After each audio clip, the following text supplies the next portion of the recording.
It was Halloween night 3 years ago. I wasn't planning on going out. I was 19, too old for costumes, but my friends convinced me to join them for a quick walk around the neighborhood. We said we'd just talk, maybe stop at a party later. Nothing about that night was supposed to stand out. By 9 p.m., most of the streets were half empty.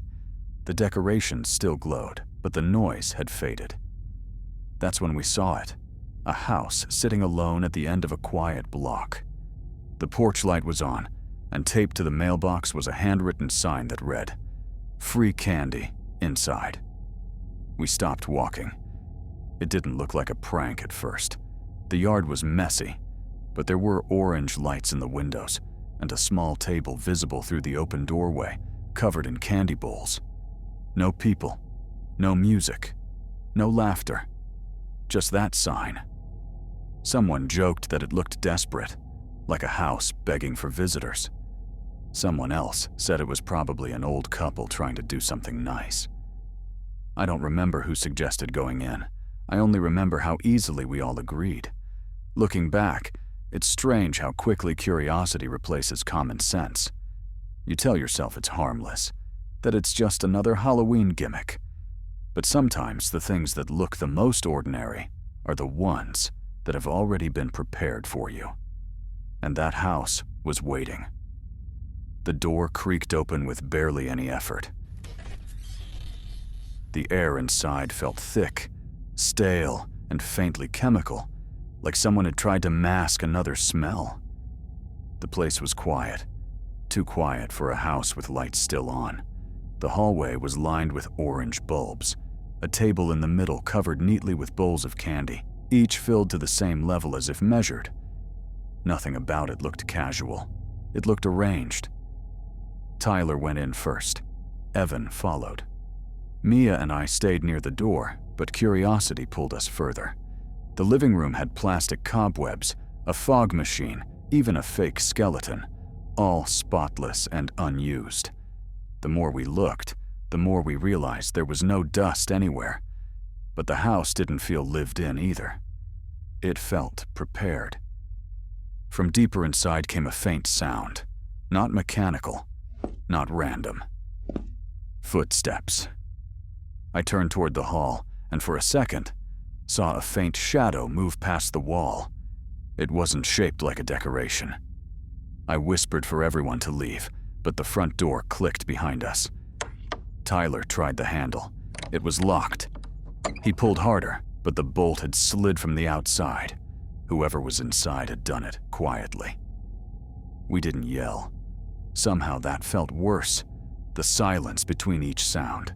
The footsteps started again, now coming from somewhere to the left. Then the floor creaked above us. Someone else was moving upstairs. We could hear slow weight shifts, the faint drag of something being set down. It sounded like a chair. Evan pointed toward the staircase, his face pale.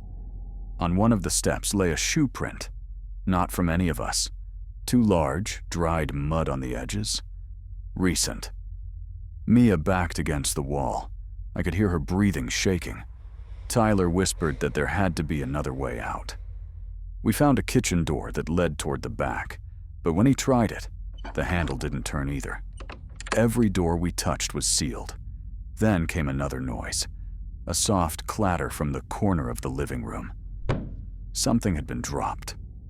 When I turned, I saw a phone charger plugged into the wall. It wasn't old or dusty. It was warm to the touch, still slightly glowing at the outlet. Whoever lived there wasn't gone. The realization hit all of us at once. This wasn't a Halloween setup. Someone was using the free candy sign to lure people inside. Tyler grabbed a chair and forced it against the front door. The first hit cracked the frame. The second loosened the hinge. The third broke the glass pane wide open. Cold air rushed in, but just as he started to push through, we heard running. Fast, heavy footsteps coming from the hallway behind us. Not pretending anymore, not careful. Whoever had been upstairs was now charging down. We didn't wait to see them. Tyler kicked out the rest of the glass, climbed through, and pulled Mia after him. Evan stumbled behind. I was last. As I turned to follow, I caught a glimpse down the hall. The faint beam of a flashlight cutting through the dark, aimed directly at me. I didn't see a face, only the outline of a hand holding the light steady. I ran. Outside, the night felt unreal. Bright street lights, the smell of cold air, distant laughter from kids still trick-or-treating. It didn't fit with what was behind us. We sprinted halfway down the street before stopping. The house still glowed faintly in the distance, porch light steady, front door hanging half open like nothing had happened. No one spoke. Every sound, every car passing, every leaf moving, made us turn our heads. We stood there for maybe a minute, maybe 5. Time didn't feel right. Then Mia pointed. Someone was standing at the window. The shape didn't move, just watched. We couldn't see details, only the pale outline of a head against the light. It stayed perfectly still as we backed away, step by step, until we turned the corner and couldn't see the house anymore. Only then did anyone breathe normally again. The police showed up about 20 minutes after we called. We waited at the corner while they went in. They stayed longer than we expected. Flashlights moving through windows, quiet radio chatter. When they came back out, they didn't say much. Just that the house was empty. No signs of a struggle. But there were things they couldn't explain either. A mattress on the floor of one room, still warm. A half-eaten meal left on a plate. Piles of empty candy wrappers hidden in a trash bag. All the same brand as the bowls on the table. And in the hallway, a small security camera aimed directly at the front door. Unplugged, but connected to a portable battery that had died only hours earlier. The officers told us to go home, said they'd contact the property owner and secure the place. None of us wanted to argue. We just left. The next morning, I checked the address online. It didn't exist anymore. The listing had been taken down overnight. A few days later, someone drove by the area and posted a photo online. The house was dark, boarded up, with a new sign taped to the door. It said simply, "Do not enter. Unsafe." Every Halloween since, I've seen versions of that same sign in other towns. Different handwriting, different houses, same promise of free candy. I don't stop anymore, because I realized something that night. Whoever sets up those signs isn't offering anything. They're waiting for someone curious enough to walk inside first.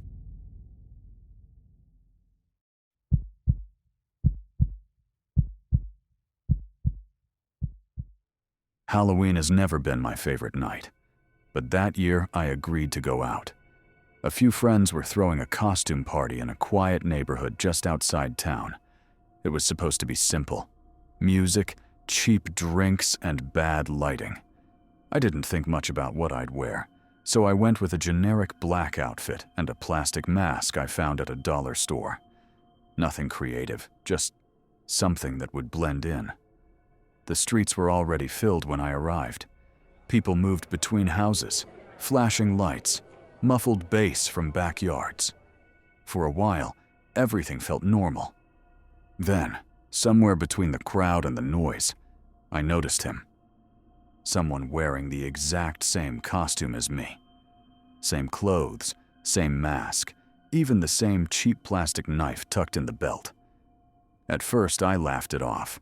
It wasn't unusual to see duplicates on Halloween, but the way he stood still, facing me from across the yard without moving, made something about it feel wrong. I remember thinking it was probably just a coincidence, but that thought didn't last long. Because wherever I went that night, he followed. The longer I stayed at the party, the more crowded it became. The air was thick with sweat, cheap beer, and fake fog from a broken machine someone had left running near the door. Music played, but it didn't sound festive anymore, just loud. I remember looking around and seeing flashes of plastic masks, glowing bracelets, and faces I didn't recognize. It was chaotic but familiar, until I saw him again. He wasn't dancing or talking. He was just standing there, watching the crowd. For a second, I thought it was a mirror. The lighting was that strange. But then someone walked between us, and he was gone. I told myself it was nothing. Halloween was full of duplicates. I stepped outside for air, stood by the driveway, and watched people walk in and out. That's when I noticed the same figure again, across the street, under a flickering light. He didn't move, didn't talk to anyone, just stood there. I went back inside. I didn't want to deal with it, but even in the noise and laughter, I couldn't shake the thought that someone was tracking where I went. Every time I turned, I half expected to see that mask again. The hollow eyes, the blank grin, always pointed my way. Around midnight, I decided to leave. My friends were still drinking, and I didn't bother saying goodbye. The neighborhood was quiet now. Most of the trick-or-treaters gone. Only the occasional pumpkin candle still burning on porches. I walked fast, my shoes crunching over fallen leaves, checking the reflection of each passing car window as I went. Halfway home, I heard footsteps, light, steady, matching my pace. I slowed down. They slowed too. The sound stopped when I stopped. I turned, but the street behind me was empty. The only movement came from a plastic bag caught on a bush. I told myself I was imagining it and kept walking. When I reached the corner, I passed a house with a wide front window. The glass was dark enough to reflect the street. In it, for a brief second, I saw a shape behind me. Same black clothes, same blank face. When I turned around, no one was there. The yard was empty, the street silent. I didn't run, but I wanted to. A few blocks later, I saw him again. Standing at the far end of the street, half hidden behind a parked car.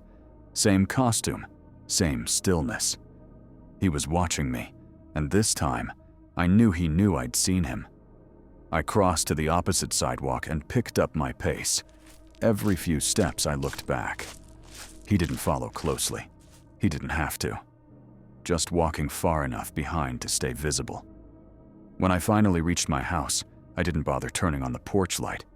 I went straight in, locked the door, and stood there listening. Nothing.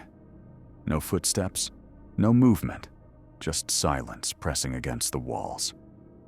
After a minute, I went to the front window and looked out through the blinds. The street was empty again. No sign of anyone. Still, I couldn't relax. I checked every window and door twice before sitting down. I kept the mask on the counter, the cheap plastic grin facing up at the ceiling. I told myself I'd laugh about it tomorrow. Around 2 in the morning, I woke to a noise outside. A soft rustling near the porch. It stopped as soon as I sat up. I looked out again and saw nothing.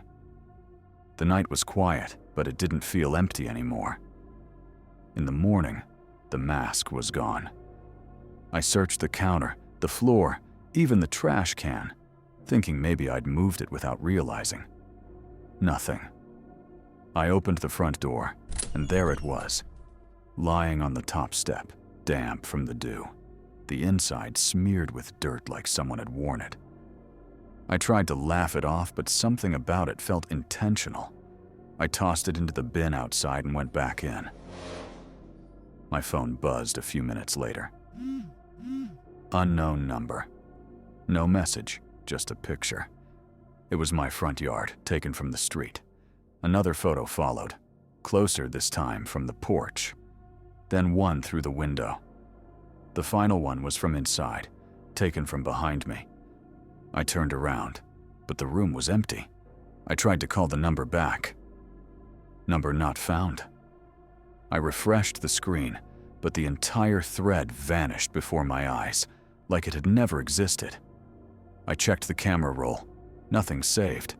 just a blank log. For the rest of the day, I tried to convince myself it was a prank.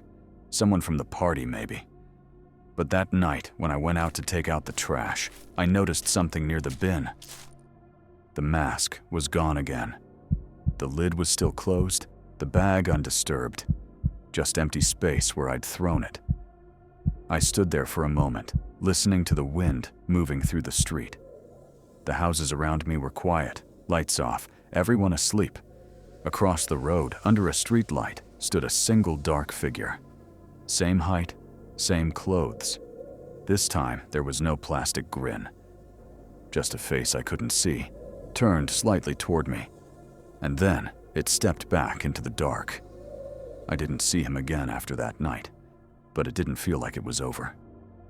For weeks, I avoided looking out the windows after dark. Every sound outside sounded like footsteps. Every car that slowed near my street made me turn off the lights and wait. I told myself it was paranoia, just leftover fear from what happened. But deep down, I knew that kind of fear doesn't fade on its own. When I finally tried to talk about it, no one took it seriously. Halloween stories always sound like exaggerations once the decorations are gone. Still, I couldn't shake the feeling that someone had memorized every detail about me. My house, my route, the time I usually got home. 2 weeks later, while taking the trash out, I noticed something sitting on the edge of my porch. It wasn't the mask, but a small strip of black fabric, torn and slightly damp. Same material as the costume I wore that night. I didn't touch it. I just stood there, staring at it until the wind carried it off the step and into the yard. I stopped going to Halloween parties after that. I don't wear costumes, and I don't open the door when someone knocks late at night. I don't know if he's still out there, but sometimes, when I see someone wearing a mask, I can't tell if it's just a costume, or if he finally found another face to copy.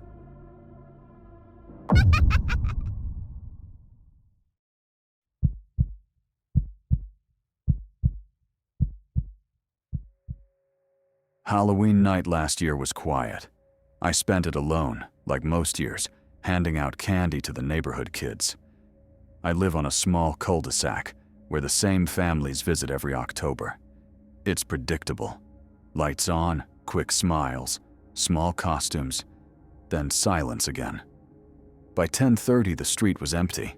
The porch light was still on, and I had one bowl of candy left. I remember stacking the wrappers into the trash and turning off the TV when I heard a knock. Not the fast, excited kind, just 2 slow taps. I opened the door and saw one last trick-or-treater. The costume was a rabbit, not the bright kind you see in stores, but faded, oversized, the fabric dull and matted. The mask had long ears that bent forward and 2 cloudy plastic eyes. The figure held a small orange bucket shaped like a pumpkin.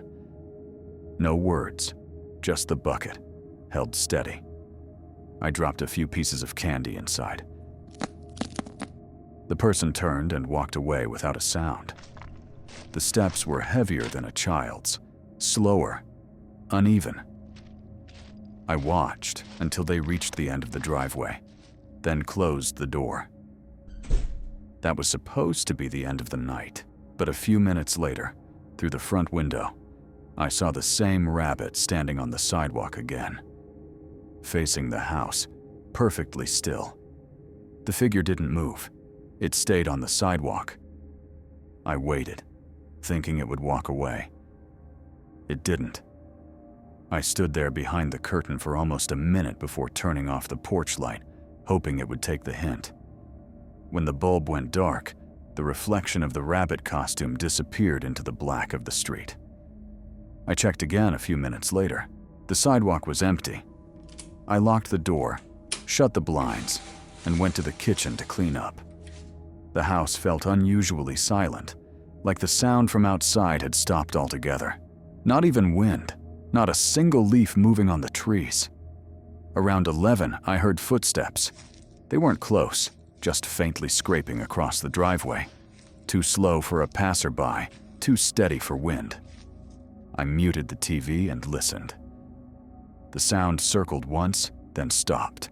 I stood near the front window, but the view was blocked by the blinds. For a moment, I thought about checking, but I didn't. After a while, I convinced myself it was nothing, maybe a neighbor walking home. I turned off the lights and tried to sleep. Sometime later, I woke up to a soft noise near the front of the house. Not a knock, more like pressure on the door itself, a dull vibration against the wood. It lasted 2 seconds and stopped. When I checked the time, it was 12:03 a.m. When morning came, the world looked normal again. The candy bowl was still half full on the counter. Through the window, I noticed faint marks on the porch, flat ovals pressed into the dew, as if someone had been standing there for a while. I brushed it off, assuming they were my own footprints from the night before. Around noon, I went outside to sweep the steps. Near the base of the railing, half hidden in the grass, was one of the wrapped candies I'd given out. The wrapper was torn down the middle, and the candy inside was gone. It shouldn't have been there. I threw it away and didn't think much more about it until later that afternoon, when a patrol car drove slowly through the cul-de-sac. The officer stopped near my neighbor's house, talked to them for a few minutes, and then left. I watched from the window, but didn't ask questions. That evening, I walked the trash can to the curb. Across the street, a small piece of white fabric fluttered near the hedge, a strip of material, soft and matted, the same color as that rabbit costume. I picked it up without thinking, and realized it smelled faintly like detergent, not dirt. It hadn't been outside long. The next night, I kept the porch light off. Around 10, while reading, I heard laughter from somewhere down the block. Teenagers, probably. And then silence again. It stayed quiet for almost an hour. Then, faintly, I caught sight of movement from the front window. A person in light-colored clothing, walking slowly between driveways, pausing at each house. The streetlight caught just enough detail to see the rounded shape of a headpiece, the long ears drooping to the sides. They stopped at the house across from mine, waited a moment, then moved on. They didn't knock, didn't ring doorbells, just looked at each front door before leaving. When they reached mine, they didn't come to the porch. They stood at the edge of the lawn, facing the house, perfectly still again. I turned off every light and waited. The outline didn't move for several minutes. Eventually, it drifted out of view, swallowed by the dark at the end of the street. The following morning, there was more police activity. 2 officers went door to door, asking questions. I heard fragments of conversation, something about an attempted break-in a few streets over. When they reached my house, they asked if I'd noticed anything strange the previous night. I said no. I didn't mention the costume. Later that day, I checked a local community forum. Several posts had gone up overnight, people describing a trick-or-treater who came to their doors after 11 p.m., always alone, always silent. The description matched exactly. Rabbit costume, pumpkin bucket, no voice. Some said he never knocked, just looked through the front window and left. By the end of the week, photos started circulating. Security camera stills from different homes. Grainy, low light, but clear enough. The figure wasn't a child. The shoulders were too broad, the arms too long. In one image, the mask was pushed slightly to the side, revealing the outline of a stubbled jaw. That night, I couldn't shake the thought that maybe he had chosen houses deliberately. Not random ones, but those where people still opened the door late. I remembered how quiet the knock had been, how patient he was waiting on the sidewalk. Maybe that's all he wanted, to see who would answer. A few days later, a notice appeared online from the local police department. They were investigating multiple incidents of someone using a costume to identify potential homes for unlawful entry. They asked residents not to open doors to late trick-or-treaters and to report any suspicious activity. No arrests were mentioned, and within a week, Halloween was already fading from memory. I stopped checking the local news every morning, convincing myself that whoever wore that costume was long gone. Then one afternoon, a notice appeared on the community board near the post office. It listed several addresses from nearby streets. Mine was one of them. Next to each address was a small printed message. Contact local authorities if you notice anything unusual around your property. No explanation, no details, just that line. Sometime after, I walked outside to bring in the trash bin. Near the mailbox lay something white, a folded strip of dull, matted fabric. It looked clean, almost placed there on purpose, like it hadn't been outside long. I left it where it was and went back inside, locked the doors, turned off the lights. The air inside felt dense, the kind of stillness that settles and doesn't leave. Before bed, I checked the porch through the blinds. Nothing, just the empty street and the faint glow of the next block. But sometimes, late at night, I still hear that same sound. 2 slow knocks, soft enough to doubt if they ever happened. I don't open the door anymore.